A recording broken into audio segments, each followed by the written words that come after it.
श्री सच्चिदानंद सद्गुरु साईनाथ महाराज की जय। श्री सच्चिदानंद सद्गुरु श्री ताजुद्दीन बाबा महाराज की जय। गुरुदेव दत्त।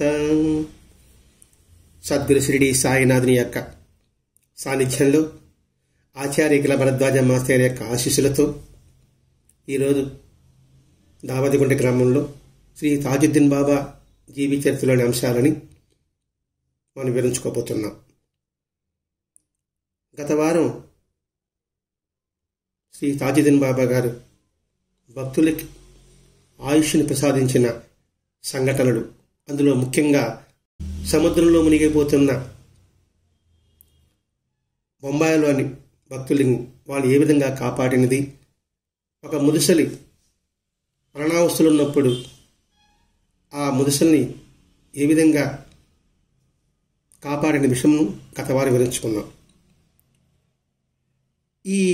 ఇవన్నీ మనం శ్రవణం చేస్తున్నప్పుడు బాబా భక్తులకు చేసిన ఈ దివ్యలీలల నుండి, మహిమల నుండి, వీటి ద్వారా గొప్ప సందేశం మనకు ఉంటుంది. అంటే ఆర్తులకి రక్షకుడు, అర్ధార్థికి ఆయన సహకారం అందించేవాడు, అలాగే ముముక్షువులకి ముక్తి మార్గాన్ని చూపించేవాడు, జ్ఞానులకి ఆయన జ్ఞాన మార్గానికి అత్యంత ఉన్నతమైన స్థానానికి తీసుకువెళ్ళేవారు. ఆర్తుల్ని, అర్ధార్థుల్ని, ముముక్షుల్ని, జ్ఞానుల్ని అని భగవద్గీతలో ఏ విధంగా అయితే తాను కాపాడు రక్షిస్తాను కృష్ణ భగవానుడు ఏ విధంగా చెప్పాడో, అలాగే అనేక మంది మహాత్ములు అందరూ కూడా ఆ నాలుగిటిని తను ఆశ్రయించిన వారికి అందిస్తుండేవారు. ఇక్కడ బాబా చేసిన భక్తులకు బోధలు, ఇచ్చే సందేశాలు అవన్నీ కూడా అద్భుతమైన ఆయన జీవితం ద్వారా మనకిచ్చే పెద్ద సందేశమే. మహాత్ములు వాచ అంటే మాటలతో కాకుండా వారి జీవితమే ఒక సందేశంగా మనం గ్రహించవలే. అయితే ఆ సందేశాన్ని సామాన్యులు అందుకోలేనంతగా అనిపిస్తుంది, కానీ అందుకుంటే ఉన్నతంగా గ్రహించలేని సూక్ష్మంగా కూడా ఉంటుంది. సూక్ష్మంగా పరిశీలిస్తే కానీ మనకి అవగతం కాదు, కానీ మనకు అర్థమైనంత రీతిలో మనం వివరించడానికి మనం ప్రయత్నం చేస్తుంటాం. బాబా తన దగ్గర వచ్చిన అక్కడ వృద్ధులు కావచ్చు, రోగులు కావచ్చు, పేదవారు కావచ్చు, దీనుడు కావచ్చు, నేను చెప్పుకున్నాను, ముముక్షుడు కావచ్చు, జిజ్ఞాసులు కావచ్చు, అందరి పట్ల కూడా ఎంతటి ప్రేమభావాన్ని వ్యక్తం చేసేవారు, ఎంతటి కరుణ కలిగి ఉండేవారు. ఒక్క చూపులోనే తన వచ్చిన వారి ఆ కష్టజీవులని మౌనంగా ఆ బాధను గుర్తించేవారు. మౌనంగా అనుభవించే బాధను బాబా గుర్తించేవారు. వారికిచ్చే ఓదార్పు, వారి పట్ల ఆయన కురిపించే ప్రేమ, లాలన, శాంతి, అది ఎట్లా ఉంటుందంటే ఏదో అసహజంగా అప్పటికప్పుడు అని బాగుండదు, సహజంగా ఉంటుంది, చాలా మధురంగా ఉంటుంది. అంటే తన దగ్గరకు వచ్చిన వాళ్ళ పట్ల, వాళ్ళ పేదవాళ్ళ, ధనికుల, లేకపోతే రోగుల అని కాకుండా సహజాది సహజంగా పువ్వు ఏమైతే సహజంగా పరిమళాన్ని అందిస్తుందో, వెన్నెల ఏ విధంగా సహజంగా చల్లదన్ని ఇస్తుందో, అట్లా ఉంటుంది తాజుద్దీన్ బాబా యొక్క చర్య. అంటే అది మాటలలో వ్యక్తం చేయలేం, అది ఎవరికి వారు అనుభవిస్తే తప్ప, అనుభూతి చెందితే తప్ప. మరి ప్రత్యక్షంగా లేరు కదా అంటే పరోక్షంగా కూడా మన హృదయతత్వంగా దర్శిస్తే మనము అటువంటి అనుభూతిని పొందగలము. అలా అనుభూతి పొందాలని ముందుకు చెప్పుకున్నాం. సూక్ష్మంగా ఆయన జీవితాన్ని పరిశీలించగలిగితే ఆ సన్నివేశాలలో కొన్నింటినన్నా మనం అర్థం చేసుకోవడానికి అవకాశం ఉంటుంది. ఒకరోజు తాజుద్దీన్ బాబా నాగపూర్ నుంచి కొంచెం దూరంలో ఒక ఊరికి ప్రయాణం అవుతున్నాడు. అది వెంట ఎప్పటిలాగే అనేక మంది భక్తులు వస్తున్నారు. చూస్తుంటే ఒక పాడుబడిన ఇంట్లో ఒక ముసలావిడ ఇంకొకరు పిండి విసురుతున్నారు. అది జొన్నలు కావచ్చు, గోధుమ పిండి కావచ్చు. అంటే వాళ్ళిద్దరే విసురుతున్నారు. వాళ్ళు చాలా కష్టంగా ఉంది. అలా ఆయన దారిలో పోతూ చూశాడు. చూస్తేనే ఈ పక్కన భక్తులు ఉన్నారు, ఇంతమంది ఉన్నారే అనే స్ఫురణ కూడా లేకుండా గబగబా వెళ్ళి వాళ్ళని పక్కకి నెట్టి ఆయన కూర్చొని పిండంతా ఆ ధాన్యమంతా విసిరేసి ఆ ధాన్యం మూట కట్టేసి ఏ మారు మాట్లాడకుండా వెళ్ళిపోతున్నారు. ఎవరికి ఏం అర్థం కాలే. చూడండి, సహజంగా బాబాకు విసురుతుంటే ఇంకొకరు వెళ్ళి సహాయం చేయడం కానీ అట్లా నిత్యేదంగా శ్రోతలాగా చూస్తూ ఉండిపోయాడు. పని చేశాడు, ఇంకా దాన్ని నాకేం పట్టినట్టుగా వచ్చేసాడు. అంటే వాళ్ళ ఈ చర్య షిరిడి సాయినాథ్ చరిత్రలో ఉంటుంది. సరే, గొలవమూడి వెంకటేశ్వర చరిత్రలో కూడా ఉంటుంది. స్వామి వర్షాలు పడలేదు అన్నారు. ఇది వెంటనే పోయినాడు, చెరువులో కూర్చున్నాడు. ఒక 3 రోజులు ఓం నారాయణ ఆదినారాయణ అన్నాడు. పెళ్ళిన వర్షం కురిసింది, తనకేం పట్టనట్టుగా మామూలుగా వెళ్ళిపోతున్నారు. అంటే ఏంటి, ఈ సమాజంలో తాను చేయవలసిన ధర్మాన్ని, కర్తవ్యాన్ని నిర్వర్తించడమే మన కర్తవ్యం. అంతేగాని ప్రత్యేకంగా నేను చేశాను అనే భావన లేకుండా ఇది నా డ్యూటీ. అంటే ఏమిటి, ఆర్తులను ఆదుకోవడం నా డ్యూటీ. బాధలో ఉండేవాడికి ఓదార్పు అందించడం నా డ్యూటీ. అశాంతిగా ఉండేవాడికి శాంతిని చేకూర్చడం నా డ్యూటీ. ఈ సమాజంలో ప్రతి ఒక్కరూ మనం నేర్చుకోవలసిన అంశము. వాడెట్టపోతే నాకేమి అని కాదు. అంటే ఏమిటి, అప్పుడు దేశాంతా ఉద్ధరించగలమా అని కాదండి. మన పరిధిలో ఉన్న వారికి, మన కుటుంబంలో కావచ్చు, మన పక్కింటి వారు కావచ్చు, ఇంతవరకు చూసుకుందాం. ఎవరు అశాంతిలో ఉన్నారో వాళ్ళకి శాంతిని 4 మంచి మాటలు, ఒక ఓదార్పు మాట, మనకు చేతనైన సహాయం అన్నాడు అండి ఇక్కడ. ఇది మనం ఇక్కడ గుర్తించవలసింది. ఒకసారి ఒక వ్యక్తి ముసలాడు ఉన్నదంతా పోగొట్టుకున్నాడు.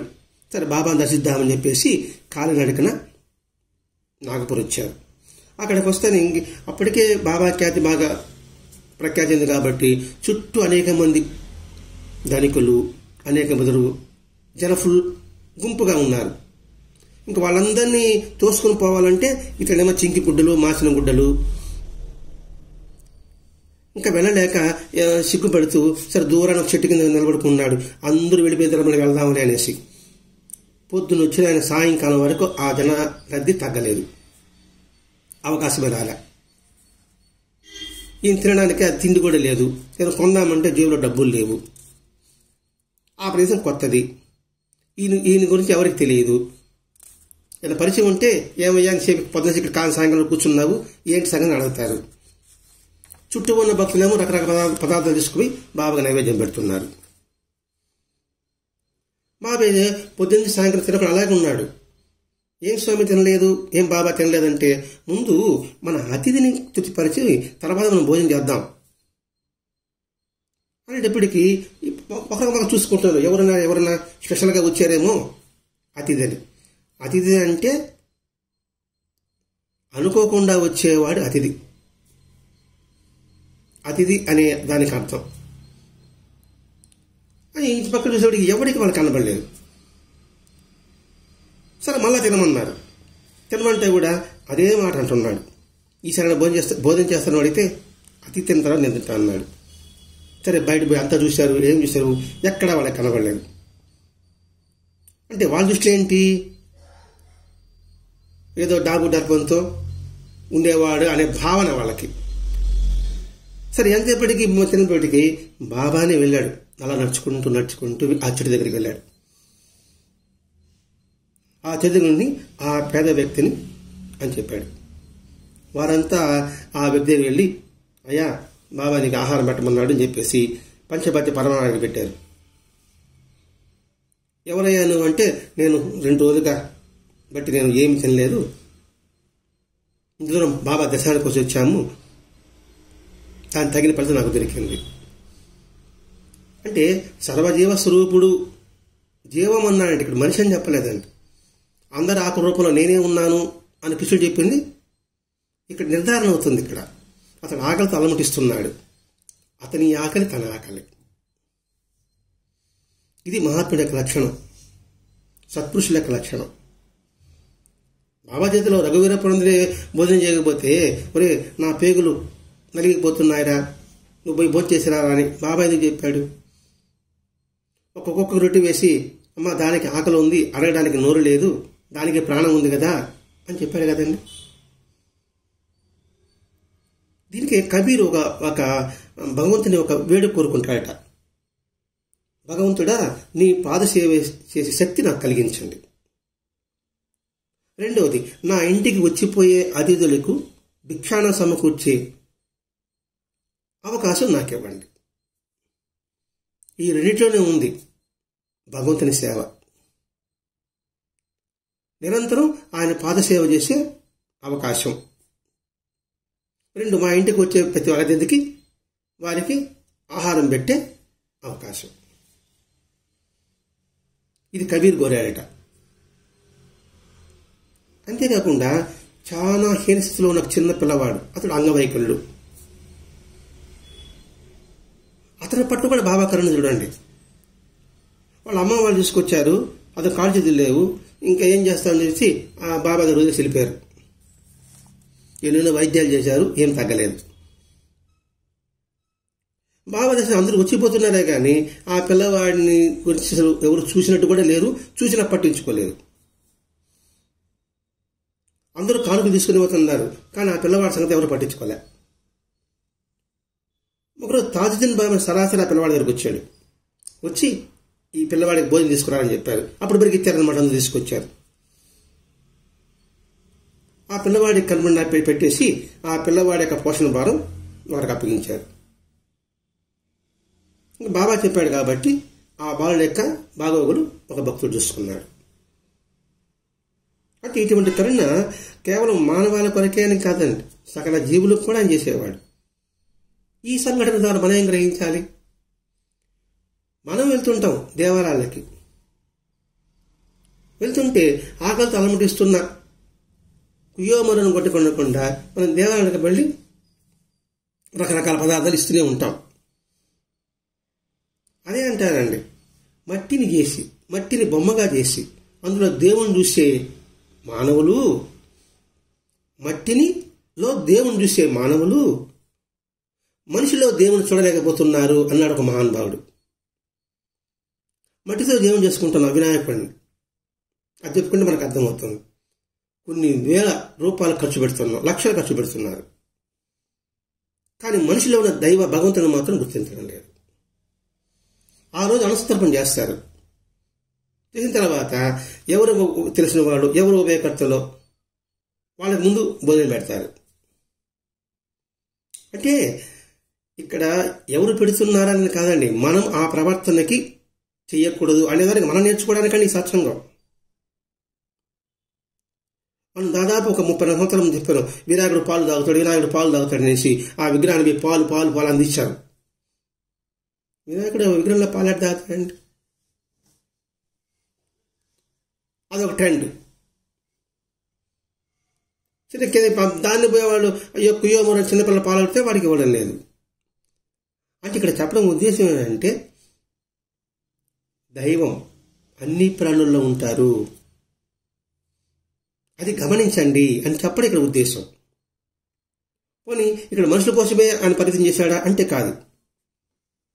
తాజుద్దీన్ బాబా అలా వెళ్తూ ఉన్నప్పుడు ఒక గ్రామానికి వెళ్ళాడు. మామూలుగా బాబా గ్రామం ఉన్నప్పుడు ఆ చుట్టుపక్కల అలసిపోతారు కాబట్టి అందరూ నీళ్ళు ఇచ్చేవారు తాగడానికి, అక్కడక్కడ చలివెదలు పెట్టేవారు, ఇది చెప్పుకుందాం. అది ఆచారంగా ఉండేది. ఆ ప్రకారంగా గ్రామానికి వెళ్ళినప్పుడు భక్తుల కోసం కొండలతో మంచినీళ్ళు పెట్టున్నారు. బాబా ఏం చేశాడు, దూరం గుర్రం ఉంది, దానికి నీళ్లు పెట్టండి అన్నాడు. సరే బాబా చెప్పేసి ఒక బకెట్ నీరు పెట్టారు, తాగేసింది. ఇంకొక బకెట్ పెట్టారు, తాగేసింది. మరి 4 బకెట్లు నీరు తాగింది ఆ గుర్రం.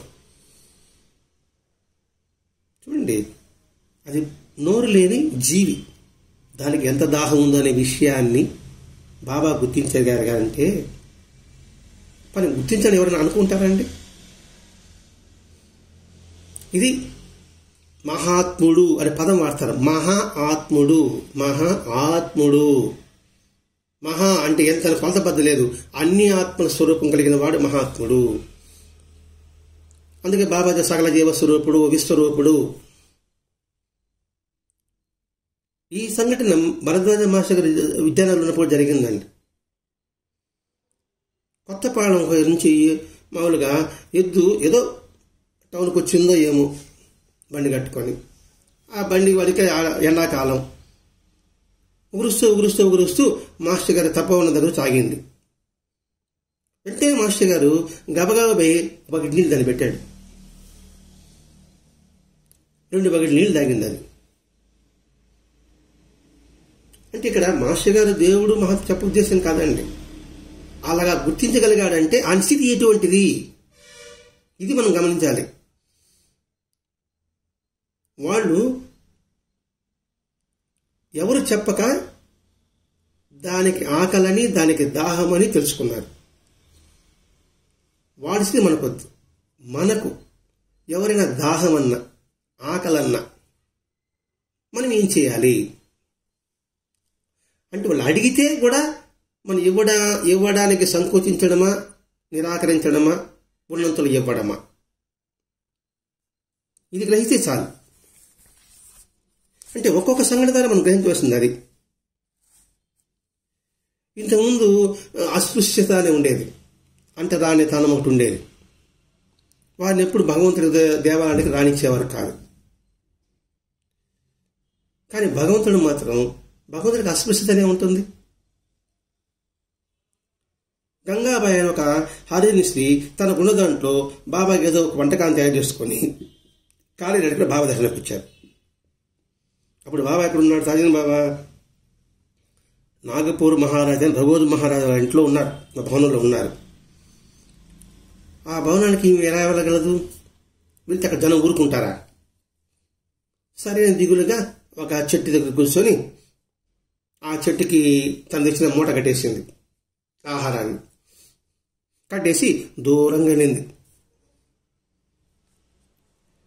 అక్కడ అందరూ కలిసి బాబాకి భోజనం పట్టుకొచ్చారు. భోంచేయండి అంటున్నారు. బాబా ఏమి నిరాకరించి ఆ చెట్టుకు వేలాడుతున్న ఆహారం నాకు కావాలన్నాడు. చాలా దూరంగా ఉంది ఆ చెట్టు, ఈయన భవనంలో. వెంటనే ఎక్కడ అందరూ వెతికి ఒక చెట్టు బట్టి ఆ పదార్థాలు తీసి ఎక్కడ బాబా అనిపించేవాడికి మనకు ఆ మూట కనబడాల. అది పైన తగ్గించుకుంటుంది. వీళ్ళు ఎక్కడ ఉంటారు? మూట కింద చూసుకుంటూ ఉంటారు, ఎవరి చేతులు పెట్టుకుని చూసుకుంటారు. వీళ్ళకి ఏం కనబడలే. వచ్చి గమ్మున తల ఉంచుకున్నారు. వెంటనే బాబా గబగా వెళ్ళి, ఆయన లేచి వెళ్ళి ఆ చెట్టు దగ్గరికి వెళ్ళి ఆ మూట విప్పి ఆహారం తీసుకొని కొంచెం తినేసి కొంచెం దాంట్లో మిగిలించి మళ్ళీ మూట కట్టి వచ్చేసాడు. బాబా అటు వెళ్ళగానే ఆ గంగాబాయి గబగబా వచ్చి ఆ మూటని విప్పి అందులో మిగిలిన ఆహారాన్ని ఆయన తీసుకుంది. ఇదంతా దూరం చూస్తున్నారు. సరే గబగబా పరిగెత్తారు అందరికి. ఆమె అంటారాని ఆమె అస్పృశ్యాన్ని అయినా సరే బాబా ఆహారం తీసుకున్నారు కదా, కొంచెం ఇష్టం లేకని వెళ్ళి ఎవరమ్మా అని అడిగారు. ఏమన్నా, నేను మామూలుగా పలానా గ్రామంకి వచ్చాను, బాబా దర్శించడానికి వచ్చాను, బాబాకి ఆహారం తీసుకొచ్చాను, ఇంకా అక్కడ తీసి ఇవ్వలేకపోయాను, అందుకే ఇక్కడ మూట కట్టాను పెట్టానన్నారు. అప్పుడు ఆమె చెప్తుంది, ఆనాటి శ్రీరాముడే ఈనాడు తాజుద్దీన్ బాబా రూపంలో అవతరించాడు. మనమే ఆయన గుర్తించలేకపోతున్నాం.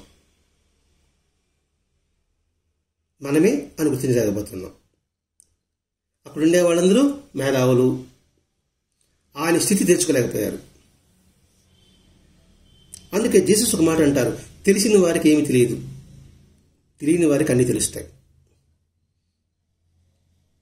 అంటే తమకు తెలుసు అనుకున్న వారికి వాళ్ళ జ్ఞానం పరిమితం, తెలియని వారికి అన్నీ తెలుస్తాయి. అంటే ఖాళీగా ఉన్న నిర్మల హృదయంలో వారు భగవంతుడిని గుర్తించగలరు. అందుకే సాక్షాత్తు శ్రీరాముని యొక్క అవతారమే తాజుద్దీన్ బాబా అని చెప్పారు. ఇట్లా ఆర్తులు, పేదలు, వారి పట్ల ఎంతటి జాలి కరుణ ప్రేమ వహించారో అలాగే ముముక్షుల పట్ల కూడా బాబా వాళ్ళ ఆధ్యాత్మిక ఉన్నతికి ఎంత విధంగా తోడ్పడ్డారు. వాడికి అర్హత ఉందా లేదా, వాళ్ళు వచ్చారు, బాబా యొక్క తత్వాన్ని అర్థం చేసుకోవడానికి ప్రయత్నం చేశారు, వాళ్ళకి ప్రతి అనుభవం ఇచ్చాడు. ఒకడు వచ్చాడు, బాబా సమాధిని ఎలా పొందాలి, ఎలా అనుభవించాలి, దానికి మార్గం ఏమిటి. వెంటనే అతను ప్రత్యక్షంగా బోధించడానికి బాబా తన తల మీద టోపీని తలకిందులుగా ఉంచాడు. ఎప్పుడైతే తల మీద టోపీని తలకిందులుగా ఉంచాడో అతడు చేతులు కింద పెట్టి కాళ్ళు పైకి లేపి చేతులు ఆధారం చేసుకొని నిలబడడం కాదు, గెంతనారంభించాడు. నిలబడమే కష్టం, చేతులు కింద అనిచ్చి కాళ్ళు పైకి లేపి నిలబడమే కష్టం, అటు గెంతనారంభించారు. అంటే ఎంత కష్టం ఉంటుంది, కానీ అసలు కష్టం అనిపించలేదు. ఆధ్యాత్మిక మీతో పరవశించిపోతున్నాడు అలా గెంతుతున్నప్పుడు. కొంతసేపు అయిన తర్వాత బాబా తిరిగి ఆ టోపీని తిరిగి ధరించాడు. వెంటనే మామూలుగా అయిపోయాడు. హాల్ అంటే ఏమిటి ఇప్పుడు బోధపడిందా? ముందుకు చెప్పాను, హాల్ అంటే సమాధి స్థితి అని. దానికి అర్థమైంది, తను అంటూ తన శరీరం అంటూ అనే భావన లేకుండా, స్ఫురణ లేకుండా ఉండడము. నేను అనేది స్ఫురణ లేకుండా ఉండడమే సమాధి స్థితి. ఇప్పుడు చేతులతో గెంతుతున్నప్పుడు నేను చేతులతో గెంతగలనా గెంతున్నా స్ఫురణ లేదు. అటువంటి స్థితి అనుభూతి ప్రసాదించాడు. అంటే మహాత్ముడు హృదయపూర్వకంగా మనం శరణాగతి చెందితే నేనని తిరిగిపోతుంది. అక్కడ మహాత్ముడు భక్తుడు భగవంతుడు ఏకమవుతారు. భగవంతుడు ఏమైతే ఏకత్వంలో ఉంటాడో అదే స్థితి భక్తుడు కూడా కలుగుతుంది.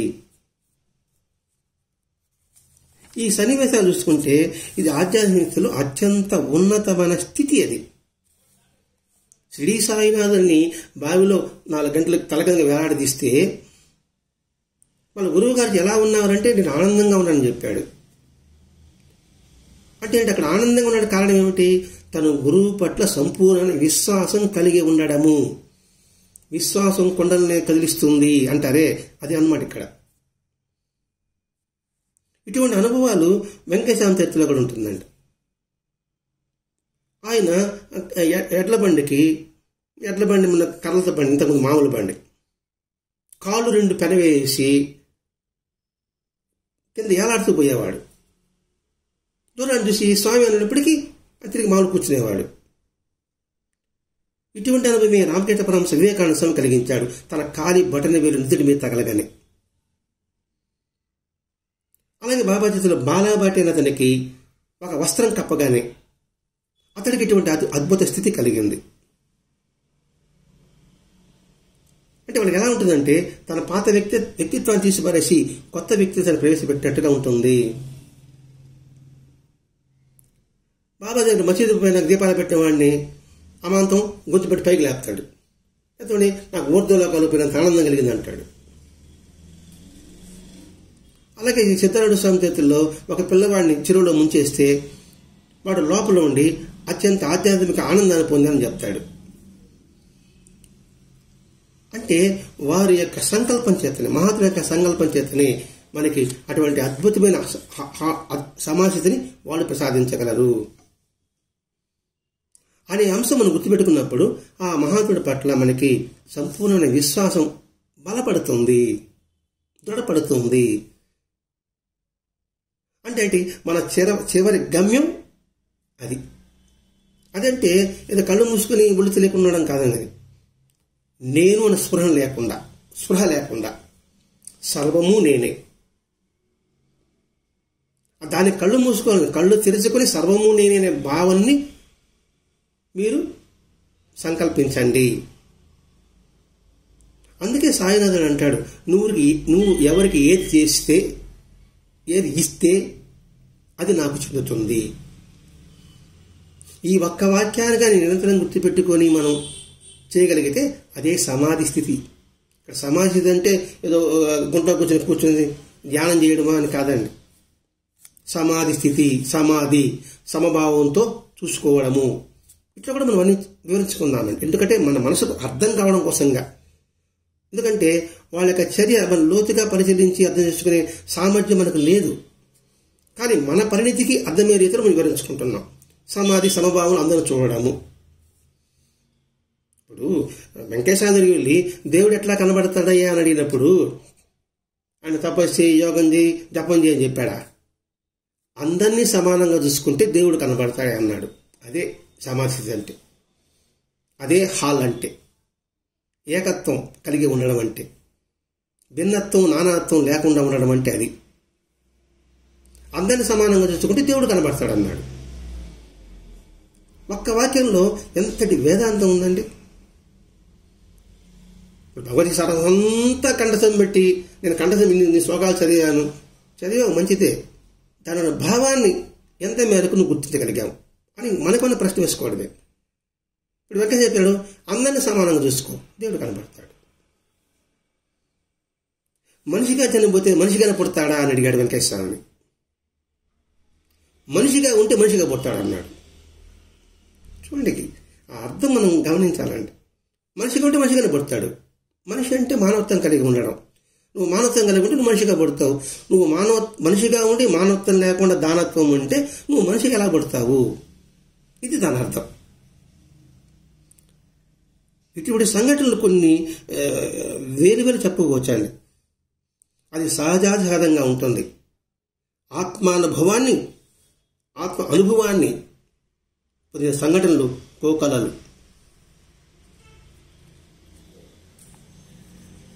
కొందరు పండితులు ఖురాన్ మాకు బాగా వచ్చని ఒక గర్వం.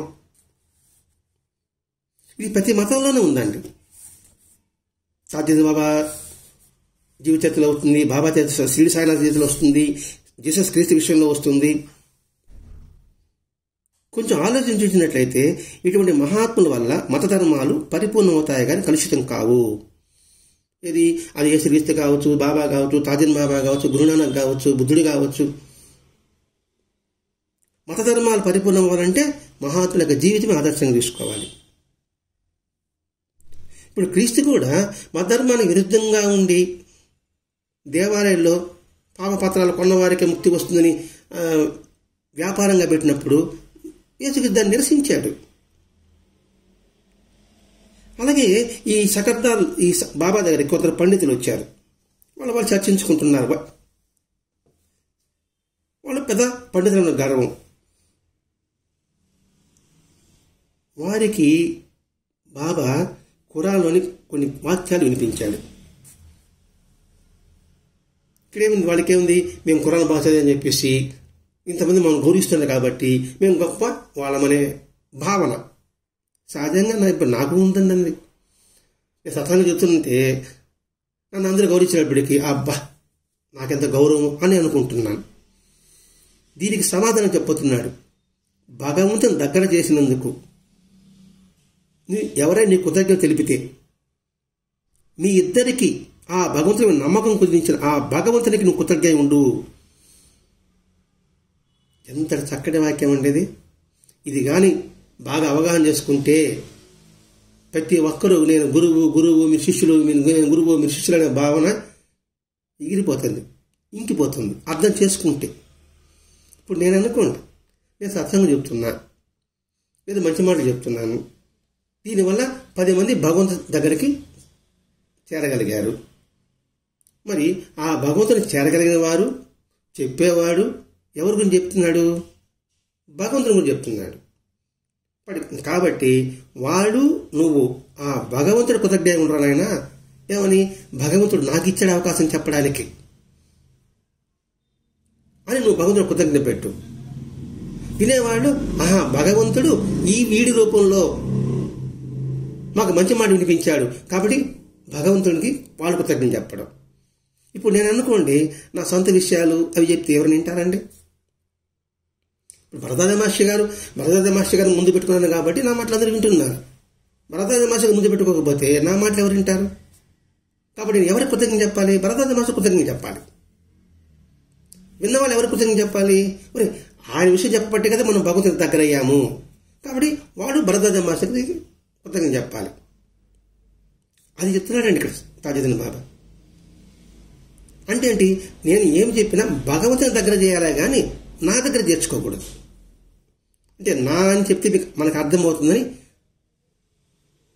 నేనుగా ఈ పాత్రలో ఉండాల్సి వచ్చిందండి. కాబట్టి కొత్తగా ఎవరు చెప్పాలి, మనకి ఇటువంటి అవకాశం ఇచ్చిన, మీకు వినడానికి అవకాశం ఇచ్చాడు, నాకు చెప్పడానికి అవకాశం ఇచ్చాడు, ఇచ్చినవాడు భగవంతుడు. కాబట్టి మన ఇద్దరము భగవంతుని థ్యాంక్స్ చెప్పాలి అని ఎవడైతే చెప్తాడో వాడు గురువు అనే పదాన్ని ఉపయోగించడు. నేను గురువు అనే పదాన్ని ఉపయోగించడు. ఒకవేళ ఎవరు చెప్పినా కూడా, తల్లులారా తండ్రులారా ఆయన విషయం చెప్పబట్టి కదా మీరు నాకు గౌరవిస్తున్నారు, కాబట్టి ఆయనకే నమస్కారం పెడతాం. ఇదే విషయం భరద్వాజ మాకు చెప్పలేదండి. నేను మిఠాయి పనులు కాగితం లాంటి వాడిని, కాగితాన్ని పట్టుకోబాకండి, మిఠాయిని తీసుకోండి అని చెప్పాడు. ఆ మాస్టర్ చెప్పిన అర్థం చేసుకున్నా కూడా చాలు. ఇప్పుడు తాజుద్దీన్ బాబా ఏం చెప్పాడో మాస్టర్ గారు అదే చెప్పాడు. సాయినాథుడు ఏం చెప్పాడు, నేను భగవంతుని బానిసనరా, మీరు నాకు ఇచ్చే నమస్కారాన్ని దక్షిణాన్ని కూడా నేను భగవంతుని సమర్పిస్తున్నాను అన్నాడు శ్రీ సాయినాథుడు. అప్పుడు అర్థమైంది వీడికి ఖురాన్లోని అర్థం. ఎవరికి? ఈ పండితులకి. అంటే ఏంటి, ఆ ఖురాన్ మనకి ప్రాణవాయువు లాంటిది, మనకి భగవద్గీత ప్రాణవాయువు లాంటిది. మనకు ఖురాన్ ప్రాణవాయువే, కానీ ఈ మతంలో ఉన్నాం కాబట్టి ఇప్పుడు భగవద్గీత ప్రాణవాయువు లాంటిది. అందుకే సాయినాథుడు భగవద్గీతలో 4వ అధ్యాయం 34వ శ్లోకాన్ని దానికి అద్భుతమైన వ్యాఖ్యానం ఇచ్చి దాన్ని పట్టుకోమన్నాడు. ఇక్కడ బాబా చెప్తున్నాడు, ఖురాన్ అక్షరాలు పట్టుకోబాకండి, అక్షరాలు అప్పచెప్పబాకండి, అందులో ఉన్న ఖురాన్ యొక్క హృదయాన్ని అర్థం చేసుకోండి. ఇక్కడ మనం ఏం చెప్పుకుంటున్నాం, మహాత్ములను పట్టుకోం కాదు, చెప్పిన ఆ బోధన పట్టుకుందాం. అదే కదా మిల్లారప్ప అంటాడండి, నా అస్థికలు తీసుకుని దాన్ని మీ స్తూపాలు మీరు నిర్మించాల్సిన అవసరం లేదు, నేను చెప్పిన ధర్మాలను మీ హృదయంలో నిర్మించుకొని స్తూపం కట్టుకొని ఆ ధర్మాన్ని 10 మందికి అందించండి. దానికి భరద్వాజ మాస్టర్ ఏమన్నారు, మీరు నాకేం దక్షిణీవాసం అవసరం లేదు, మీరు ఎక్కడ ఉంటే అక్కడ సత్సంగం చేయండి, నాకు కొన్ని లక్షలు ఇచ్చినట్టు అని చెప్పాడు. మీరు నాకెందుకు మీ పాద నమస్కారం చేస్తున్నారు, కాకపోతే మీకంటే ముందు నేను బాబా దగ్గరికి వెళ్ళాను, ఆ విషయాలు మీతో కలిసి పంచుకుంటున్నాను అంటాడండి. చూడండి, నేను చెబుతున్నాను అన్నాడు. ఇది మనకు గుర్తించాలి. అంటే మహాత్ముల యొక్క సూక్తులు భగవంతుడి పట్ల పూర్తి విశ్వాసము గౌరవం కలిగించేవిగా ఉండాలి, భగవంతుడి పట్ల కలిగి ఉండాలి, అంతేగాని మన పట్ల గౌరవం ఉండడం కాదు. అందుకు మనకు సాక్షులు ఇటువంటి మహాత్ములే. అంటే దృఢమైన నమ్మకంతో నిశ్చింతంగా వారి భారమంతా భగవంతునికి వదిలేసిన వారి జీవితాలు ఇందుకు నిదర్శనాలు. ఎందుకు భరద్వాజ మాస్టర్ చెప్పుకుంటున్నామంటే మన పరిధిలో ఆయన ఉన్నారు కాబట్టి. ఇంకా చాలామంది ఉంటారండి, ఆయా ప్రాంతాలు ఉంటారు, మనకి తెలియదు కదా. చూడండి, చలనం లేని నమ్మకంలో నిశ్చింతగా వారి భారం అంతా భగవంతునికి వదిలేసిన వారే మనకు అంత నిదర్శనాలు. మనకి ఇప్పుడు మాస్టర్ గారి యొక్క జీవితం నిదర్శనం. సాయిబాబాకి మనకి మాస్టర్ గారు మధ్యవర్తి వారు, మనల్ని సరైన తీరాన్ని చేరడానికి ఉపయోగపడే దీపస్తంభ లాంటి వారు ఇటువంటి మహాత్ములంతా కూడా. ఇది మనం గుర్తించాలి. ఒకసారి చెరువు గట్టు మీద కూర్చున్నాడు తాజుద్దీన్ బాబా. సాయంకాలం అయింది. మనం సాయంకాలం అయితే నమాజ్ చేస్తారు. ఆ నమాజు అల్లాహు అక్బర్ అని మసీదులో నుంచి కేక వినబెట్టి పిలుపు వినపడింది. అదిగో భగవంతుని పిలిపినారు కదా, పోయి భగవంతుని ప్రార్థించండి అన్నారు. సరే, కొంతమంది బాబా చెప్పారు కాబట్టి మసీదుకి వెళ్ళి ప్రార్థన చేశారు. కొందరు ఉంటారు కదా మహాభక్తులు నాలాంటి కూడా, అక్కడికి వెళ్ళడం ఎందుకు అని చెప్పి మీరే భగవంతుడు అని చెప్పేసి ఆయన దగ్గర కూర్చుని ఉన్నారు. అయితే ఆయన అన్నాడు, ఒక రోజున ప్రజలంతా వారి రుజు ప్రవర్తన అనుసరించి విచారింపబడతాడు. ఒక రోజున ప్రజలంతా వారి రుజు ప్రవర్తన అనుసరించి విచారింపబడతారు. మహాత్ములు ఎంతో శక్తిమంతులైనప్పటికీ కూడా వారు భగవంతుని సేవకులు మాత్రమే. ఆధ్యాత్మికతలో సాధనలో తోడ్పడే వారే అయినప్పటికీ అందరూ దైవాన్ని ప్రార్థించవలసిందే. ఈ ఒక్క వాక్యం బాగా మనం గమనించాలండి. ఒక రోజున అందరం భగవంతుని దగ్గర రుజుప్రదన విచారం పడతాం. ఖురాన్లో ఒకటి ఉందండి, వాళ్ళ శరీరం వదిలిపెట్టిన తర్వాత నేరుగా ఒక అద్భుతమైన జ్యోతి ఈ చిన్న అక్కడికి వెళ్తుందట. పైకి వెళ్తానే అక్కడ పెద్దమైన జ్యోతి కనబడుతుందట. నువ్వేం చేశావు అని అడుగుతుందట. వాడు చేసిన తర్వాత పాప పుణ్యాలు కనిపిస్తుందట. కనిపిన తర్వాత నువ్వు దీని పాపం కన్నా పుణ్యం కన్నా పాపం ఎక్కువ చేస్తున్నావు, మళ్ళీ తిరిగి అనిపించని నెట్టి పారేస్తుందట. పుణ్యం చేసిన నెట్టి పారేస్తుంది, పాపం చేసిన నెట్టి పారేస్తుంది. మరి ఏమిటి, పాప పుణ్యాలకు అతీతంగా ఉన్నప్పుడు తనలో తీసుకుంటుంది. అది ఖురాన్లో చెప్పబడింది అంటున్నారు. అందుకే మాట బాబా అన్నాడు, ఒక్కసారి రుజు ప్రవర్తన విచారింపబడతారని. ఇదే బైబిల్లో కూడా ఉంది. మహాత్ములంత శక్తివంతులైనప్పటికీ వారు కూడా ప్రార్థన చేయవలసిందే. అందుకే సాయినాథుడు గురువును పూజించడం, రామకృష్ణపరమహంస తోతాపరంద గురువును సేవించడం, అలాగే సహజ శ్రీపాదవల్ల నృసింహశక్తుడు కూడా గురువును స్వీకరించడం, శ్రీకృష్ణుడు రాముడు వశిష్ఠ మహర్షిని రాముడు సేవిస్తే విశ్వాన్ని సేవిస్తే సాందీపని మహర్షిని సేవించడం. నేను బాగా చదువుకున్నాను, ఇక్కడ పారాయణ చేసిన అవసరం లేదండి, సత్సంగానికి కోసం అవసరం లేదండి, నాకు అన్నీ తెలుసండి, ఇది ఆడ చెప్పండి నేను చెప్పేస్తాను అంటుంటాడారు నా బోడిగాడు. ఎంత సాధువుడైనప్పటికీ కూడా, ఎంత సహజ మహత్తుడైనప్పటికీ కూడా భగవంతుణ్ణి ప్రార్థించి తీరవలసిందే. ఆర్థిస్తుంటే బాబా తుకారా జ్ఞానదేవుడికి నమస్కారం పెట్టలేదండి. నేను ఏ దేవాలయానికి వెళ్ళానండి, ఇక్కడే కూర్చొని పూజ చేసుకుంటాను అంటూ ఉంటాం మనం చాలామంది. దాన్ని మనం గ్రహించి మరి వాళ్ళు ఎలా చేసినప్పుడు మనం ఎందుకు చేయకూడదు అని మనకు భావించి అది చెప్పడం వీడు ఒక ఉద్దేశం. అంటే బాబా ఎప్పుడు కూడా తను పూజించమని ఎప్పుడు చెప్పలేదు, ఎవరిని కోరలేదు. హిందువులు ఇస్తే వాళ్ళ ఆచార ప్రకారంగా పూజ చేసుకోమని చెప్పాడు, ముస్లింలు ఇస్తే వారి ధర్మ ప్రకారంగా పూజ చేసుకోమన్నాడు. ఎవరి సాంప్రదాయాన్ని వాళ్ళు ఆచరించవలసిందే. అన్ని సాంప్రదాయాన్ని గౌరవించాడు తాజుద్దీన్ బాబా. మహాత్ములు అందరూ గౌరవించారండి, కొత్త తాజుద్దీన్ బాబా అని చెప్పడం లేదండి. నిజమైన మహాత్ములు ఎప్పుడు కూడా, సత్పురుషులు ఎప్పుడు కూడా అన్ని సాంప్రదాయాలను గౌరవించారు, ఏ సాంప్రదాయాన్ని అగౌరవపరచలేదు. వాళ్ళ యొక్క బోధనలోన అంతరార్థం మనం గ్రహించగలిగితే మనకి అర్థమవుతుంది. అలా కాకుండా ఇప్పుడు చూసుకుంటే మా ధర్మం గొప్పది, మా ఆచారం గొప్పది అని కలహించుకుంటున్నారు, మూల సిద్ధాంతం మర్చిపోతున్నారు. అందుకని భరతదేశం మన మూల సిద్ధాంతం మర్చిపోతామేమో అనేసి మహాత్ముల చరిత్రంతా మనకు అందించారు. వెంకటేశ్వర చరిత్ర కావచ్చు, చెరాస్వామి కావచ్చు, రాకాడి బాబా కావచ్చు, తాజుద్దీన్ బాబా, పాగలపాడు గురువు గారు, చివటమ్మ, అబ్బో సిద్ధారుడు స్వామి, ఎందుకు ఇంతమంది మహాత్ముల చరిత్ర మనకి మాస్టర్ గారు అందించారు? ఏమో ఏ కోసమైనా మన మనసు చలిస్తుందేమో, ఆ చలిస్తే అదే సంస్కారం తిరిగి జన్మలో వస్తుందేమో అంటే ఇప్పుడు ఇచ్చిన అవకాశాన్ని మనం దుర్వినియోగం చేసుకుంటే తర్వాత జన్మల్లో ఈ సంస్కారం, ఇటీవల సంస్కారం మళ్ళీ వస్తుంది, ఉత్తమ సంస్కారం రావడానికి మళ్ళా కొన్ని జన్మలు పడుతుందేమో అని మాస్టర్ గారి ఉద్దేశం అండి. మాస్టర్ గారి గ్రంథాలు మనకు అందించాడంటే ఈ గ్రంథాల సారాంశం అంతా కూడా మనం గ్రహించవలే. ఆ గ్రహిస్తే మన మనసు సంశయాలకి లేకుండా ఉండగలం, సందేహాలకు ఆస్కారం ఉండదు. నువ్వు సాధన చేస్తావో చేసిన తర్వాత ముందు సందేహాలకు తావులేకుండా ఉండాలి. అటువంటి విధానం ఈ తాజుద్దీన్ బాబా చరిత్ర ద్వారా వరదాజ మహర్షి గారు మనకు అందించడం మనకి గొప్ప వరం. అందుకే ఈ గ్రంథం మాస్టర్ గారి యొక్క హృదయ పుష్పం అని మనం భావించాలండి. అంటే అన్ని కోణాల్లో చూసినప్పటికీ కూడా ఇటు లౌకికంగా ఉన్నత స్థితి తీసుకొస్తున్నాడు. ఏది అతిథి ఎలా సేవించాలో, పేదల్ని రోగుల్ని ఎలా ఆదరించాలో, అలాగే ముముక్షువులకి జ్ఞానుల్ని వాళ్ళు ఎలా ఉన్నతి తీసుకువెళ్లారో. అంటే ఏమిటి, అందరూ ఉద్ధరింపబడాలి, అది మహాత్ముల యొక్క ఉద్దేశం. అందుకే వాళ్ళ యొక్క బోధలు, వాళ్ళ యొక్క సందేశాలు కొందరికే పరిమితం కాకుండా అందరికీ అందించడమే మహాత్ముల యొక్క లక్ష్యం.